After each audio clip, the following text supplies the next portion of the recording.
آیت نمبر 81 ولو کانوا، اور اگر وہ ہوتے، یؤمنون ایمان لاتے، یعنی کہ اگر وہ ایمان لاتے ہوتے،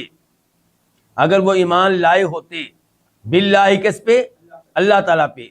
والنبی اور نبی پہ صلی اللہ علیہ وسلم، وما انزل الیہ اور اس کتاب پہ جو اتاری گئی اس نبی کی طرف، متخذوہم یہ لو کا جواب ہے، تو ان کو نہ بناتے، کن کو؟ کفار کو، مشرکین مکہ کو، ان کو نہ بناتے اولیاء دوست، اولیاء ولی ان کی جمع ہے دوست، ولیکن لیکن، کثیرا منہم ان میں سے بہت، فاسقون فاسق ہیں، اللہ کی اطاعت سے نکلنے والے ہیں۔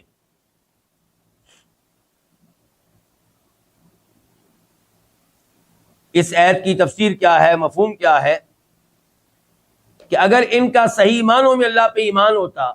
کن کا؟ یہودیوں کا، عیسائیوں کا، یہ دعویٰ کرتے ہیں ہمارا اللہ پہ ایمان ہے، اللہ تعالیٰ کہتے ہیں اگر ان کا صحیح معنوں میں اللہ پہ ایمان ہوتا، والنبی اور نبی پہ، کون سے نبی پہ؟ ایک تفسیر یہ ہے کہ اپنے نبی پہ، اگر ان کا صحیح معنوں میں اللہ پہ ایمان ہوتا اور یہودیوں کا موسیٰ علیہ السلام پہ صحیح معنوں میں ایمان ہوتا، نصارہ کا صحیح معنوں میں عیسیٰ علیہ السلام پہ ایمان ہوتا،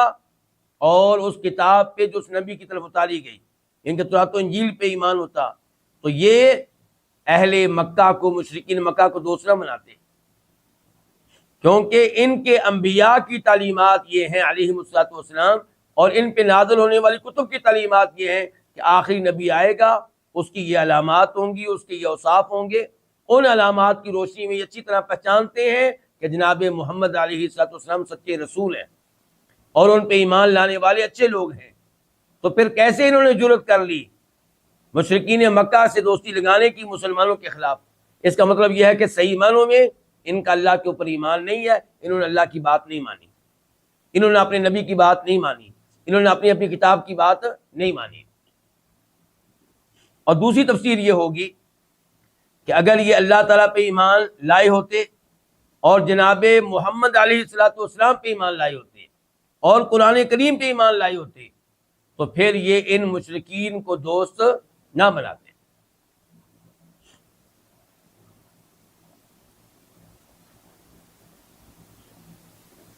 اس ایسے پتہ چلا کہ کافروں کو دوست بنانا ایمان کے منافی ہے، جس میں ایمان ہوگا وہ کافروں کو دلی دوست نہیں بنائے گا۔ ہاں، کافروں سے ایک تعلق ہو سکتا ہے، آپ کا پڑوسی ہے اس وجہ سے، یا آپ اس کے ساتھ کوئی کاروبار کرتے ہیں، کوئی سامان اس کو بیچتے ہیں، کوئی سامان اس سے خریدتے ہیں، ایسا تعلق ہو سکتا ہے، لیکن دلی دوستی، مسلمانوں کے خلاف آپ اس کا ساتھ دینے والے ہوں، یہ وہی حرکت کرے گا جو ایمان کی نعمت سے محروم ہوگا۔